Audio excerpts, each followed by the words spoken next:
Welcome to other video. और ये जो कैसे के सीजन 2 का एपिसोड 13 का रिव्यू। तो चलिए जानते हैं क्या हुआ कहानी में आगे जुत्सु काइसेन के। तो अगर बात करें हम आज के इस एपिसोड की, तो इसके अंदर आज कई सारे सिनेमैटिक सीन थे जहाँ पर एनिमेशन काफ़ी ज़्यादा तगड़ी थी, जो शायद 3D और 2D कॉम्बिनेशन से बनाई गई है। तो अब अगर बात करें कहानी की, तो इसमें ततोरी भागता हुआ जाता है जहाँ वो देखता है कई सारे ट्रांसफिगर्ड ह्यूमंस एक जगह इकट्ठा होकर इंसानों पर हमला कर रहे हैं। जहाँ तदोरी इनकी संख्या देख के सोचता है तो काफ़ी ज़्यादा है, और वैसे भी उसे भी फोकस करना है गोजू सेंसे को बचाने के ऊपर। तो क्या करना चाहिए, बाकी लोगों को बचाना चाहिए या गोजू सेंसे के पास जाना चाहिए?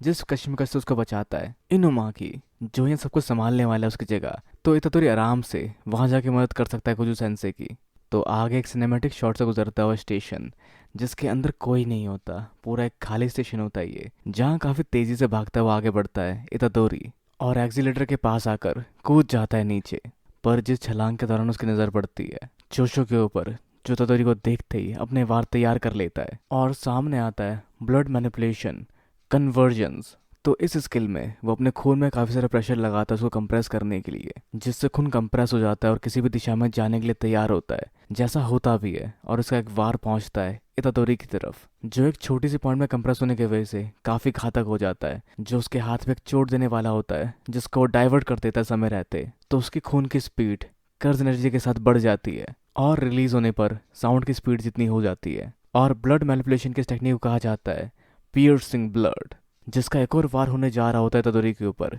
जिससे वो बचता हुआ सा चोजो पर अपना अटैक करता है, जिसको चोजो काफ़ी आसानी से रोक लेता है। जहाँ चोजो के पहले बार ने एक भारी इम्पैक्ट क्रिएट किया है इतादोरी के हाथ पर। तो जिस सब के दौरान इतादोरी और वो काफ़ी नज़दीक आ जाते हैं, जहाँ चोजो पूछता है अपने भाइयों के बारे में उससे कि क्या मेरे भाइयों ने मरने से पहले तुम्हें कुछ कहा था। जहाँ इतादोरी उसके भाइयों को नहीं पहचानता, पर वो समझाता अपने भाइयों के बारे में। जहाँ तदोरी को याद आता है कि हाँ, उसने कुछ कहा तो नहीं था, पर मरने से पहले उसकी आंखों में आंसू थे। जो सुन के ये गुस्से से आग बबूला हो जाता है, जो अब इस पल बदला लेगा उन दोनों का, जिसके कर्ज टेक्निक की वजह से बहुत सारा खून उसकी पीठ के पास आ जाता है। और जिस सबसे वो अपने हथेली पर एक कंप्रेस्ड गोला बनाना शुरू करता है, पर जिस सबसे बाप पाता है तदोरी कि कुछ बुरा होने वाला है, और वो उसको रोकने के लिए एक वार करता है और वो उसके जुत्सु को न्यूट्रलाइज कर देता है, जिसके बाद दोनों की हाथापाई शुरू हो जाती है। पर जहाँ एक किनारे करते हुए ततोरी को वो कई सारे वार करता है उसके ऊपर, जिन सारे नुकीले वारों को डॉच कर लेता है ततोरी, पर तभी वो अपने अगले वारों के साथ लपेट लेता है ततोरी को,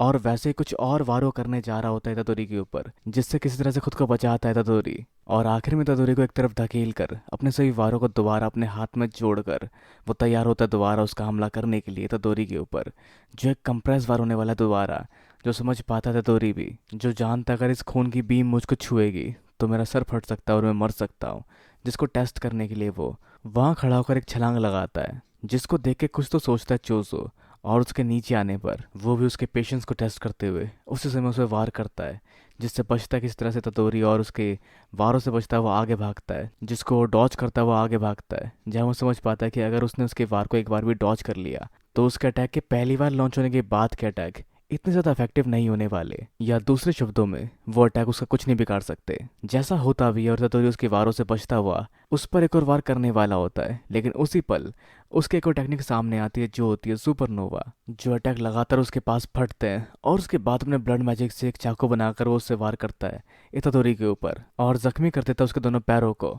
पर फिर भी ततोरी अपने पैरों से ही उसको काउंटर करता है, पर जोजो उस पर एक और अटैक करने वाला होता है, जिससे बचता हुआ ततोरी वहाँ से भाग जाता है। तो उसके वार काफ़ी ज़्यादा हैवी इम्पैक्ट क्रिएट कर रहे हैं इतादोरी के ऊपर। पर चोजो की टेक्निक बिल्कुल ख़त्म नहीं होती, वो किसी और टेक्निक का इस्तेमाल करने जा रहा होता है। पर तभी यहाँ पर मैकामारू बचता है और वो उठकर पूछता था तोरी से वहाँ के हाल के बारे में,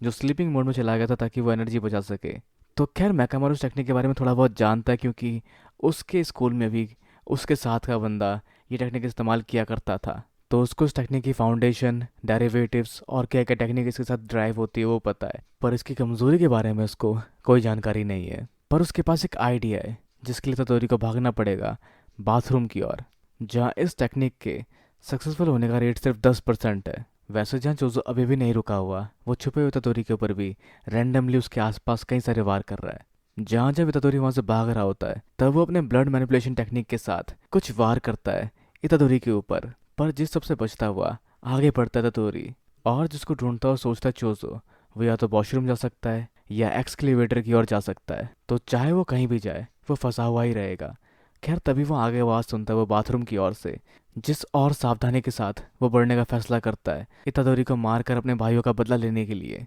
जिसके बाद आगे बढ़ के वो देखता है एक वॉशरूम जिसके अंदर सारी टूटियां टूटी पड़ी हुई है और अंदर पानी भरा हुआ है, जहाँ मैकामारू की आवाज़ उसको उत्साहती है, अपने भाइयों की तरह कमज़ोर और डरपोक हो तुम अंदर नहीं आओगे। जहाँ वो इस सेंटीमेंट के साथ अंदर घुसता है और मैकामारू को इस टैप को या चीज़ को तबाह कर देता है। पर अभी भी वो पानी के रेंज से बाहर था, जहाँ आगे का मामला छोड़ता है वो इतादोरी के ऊपर, जहाँ इतादोरी अपने एक वार से उसको बाथरूम के अंदर धकेल देता है, क्योंकि खून पानी में काफ़ी ज़्यादा अच्छी तरह से डिज़ोल्व हो जाता है, और शायद जिस वजह से वो ब्लड मैनिपुलेशन टेक्निक में ब्लड को ज़्यादा कंप्रेस ना कर पाए। और बिल्कुल वैसा ही होता है, जहाँ उसके कंप्रेस किए गए ब्लड के वार वहीं फट जाते हैं, जो आमतौर पर रेड ब्लड सेल की प्रॉपर्टीज़ होती है, जिस वजह से वो अनेबल है अपने ब्लड के 45% सेल का इस्तेमाल करने से, जिस वजह से चूज़ों के लिए अपने शरीर के बाहर ब्लड मैनिपुलेशन टेक्निक इस्तेमाल कर पाना इम्पॉसिबल है। और वैसे चूज़ों के पास ज़्यादा कोई कॉम्बैट एक्सपीरियंस नहीं है, जिस वजह से भी वो इस सबको सही से मैनेज नहीं कर पा रहा। पर अब ना जाने क्या होगा आगे,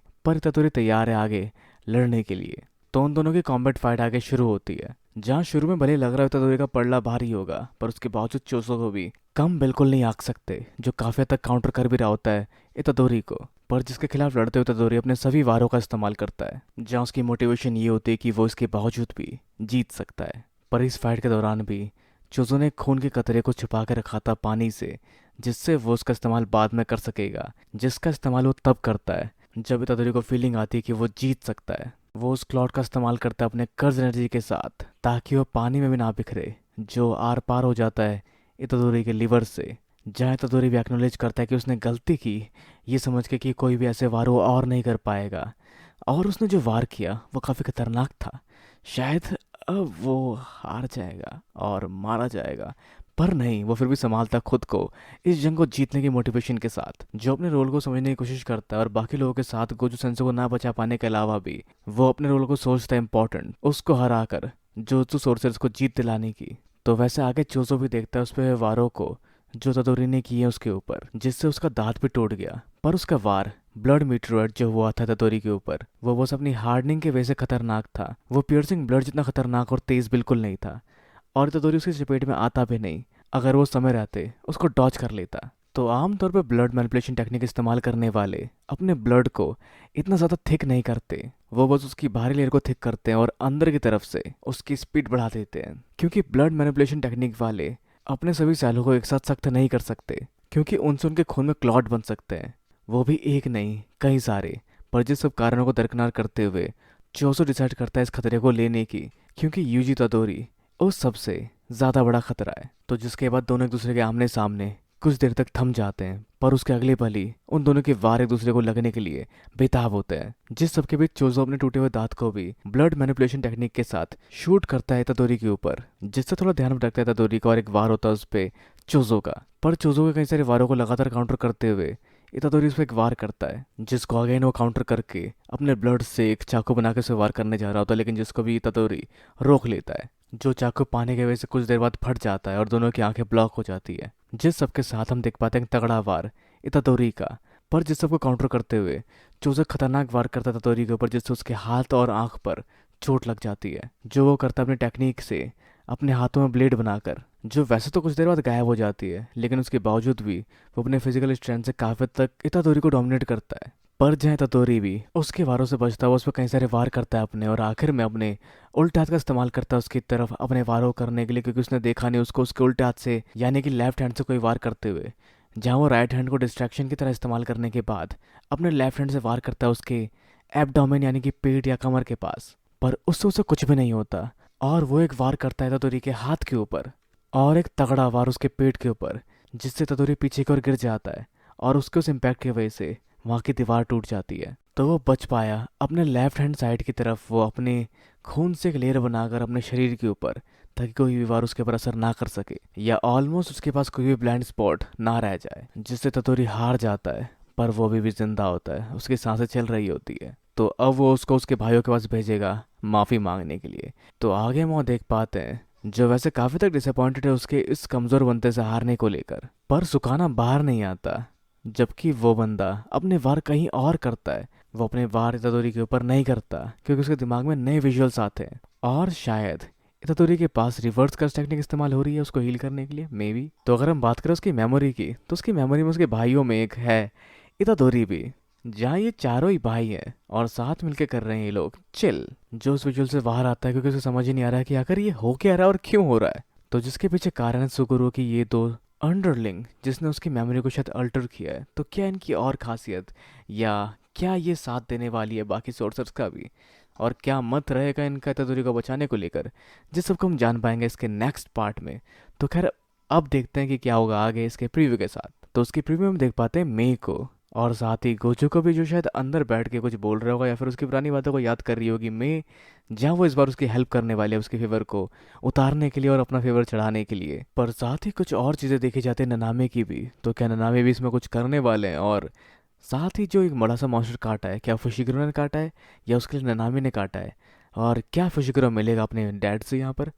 जिन सबको हम जानेंगे इसके नेक्स्ट पार्ट में। और वैसे अब आपके सोचते हैं क्या हो सकता है आगे इस कहानी में, तो अपने विचार हमें नीचे कमेंट बॉक्स में बताना बिल्कुल ना भूलें। इस वीडियो को लाइक शेयर और चैनल को सब्सक्राइब करना भी बिल्कुल ना भूलें। तो अगले मिलते हैं अगली वीडियो में। Sayonara and have a nice day.